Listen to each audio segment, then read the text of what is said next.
O Senhor desceu para ver a cidade e a torre que os homens estavam construindo. E disse o Senhor: eles são um só povo e falam uma só língua, e começaram a construir isso. Em breve, nada poderá impedir o que planejam fazer.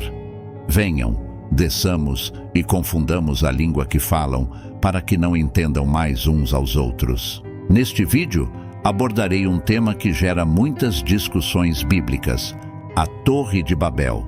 Você conhece a história da Torre de Babel? O que a Bíblia diz sobre essa construção tão famosa?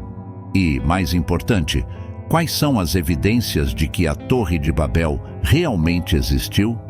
É claro que o que compartilharei aqui não é uma verdade, mas sim um consenso sobre o que pode ter sido a Torre de Babel.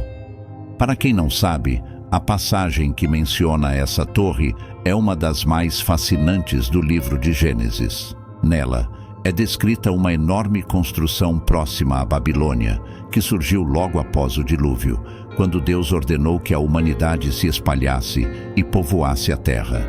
No entanto, em vez de obedecer a essa ordem, os descendentes de Noé decidiram se reunir e edificar uma cidade na região de Sinear, uma área geográfica bíblica de fronteiras incertas na Mesopotâmia, onde foi fundada a cidade de Babel. Segundo o capítulo 11 de Gênesis, a cidade de Babel, provavelmente a primeira sede do governo de Nimrod, foi onde seu reino teve início.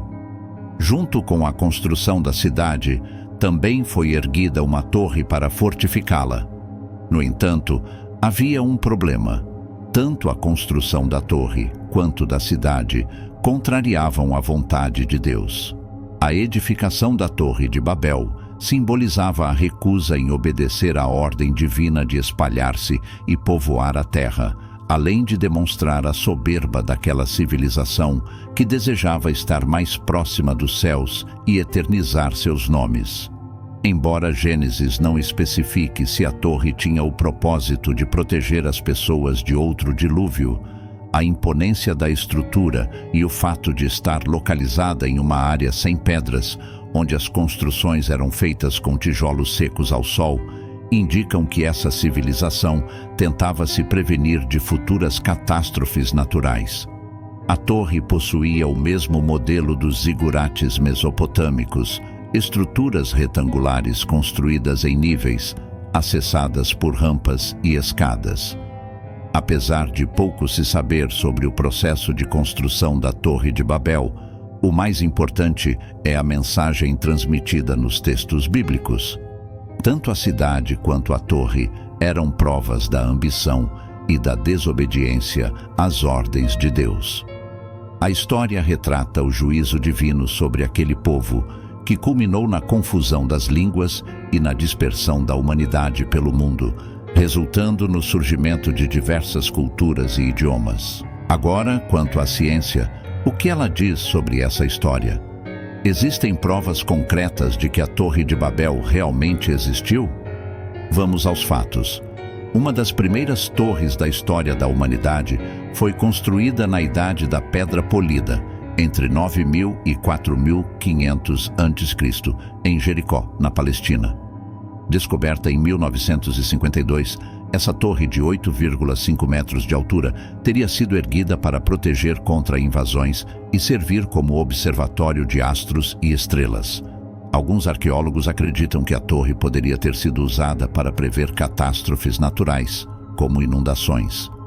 Essa descoberta levou a discussões sobre a veracidade da história da Torre de Babel, pois as civilizações antigas, traumatizadas por catástrofes como o dilúvio, tinham o costume de construir torres para se proteger de futuras inundações. Na Mesopotâmia, já foram encontradas dezenas de torres com funções religiosas e protetoras. Porém, uma descoberta recente pode provar que a Torre de Babel realmente existiu. Segundo o professor Leandro Jorge, da Universidade de Londres, uma tabuleta cuneiforme encontrada há um século foi recentemente traduzida por ele, revelando a existência de uma torre extremamente grande que inspirou a história bíblica.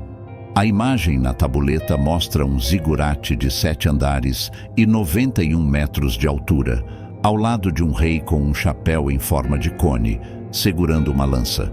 O texto detalha a construção e o envolvimento de toda a região. Essa tabuleta é a primeira evidência arqueológica que sugere a existência real da Torre de Babel.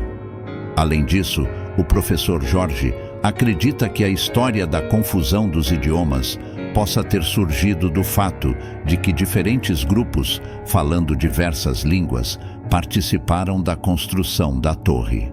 Então, o que podemos concluir? Talvez nunca saibamos com certeza se a Torre de Babel realmente existiu, mas as evidências sugerem que pode haver uma base histórica para essa narrativa bíblica.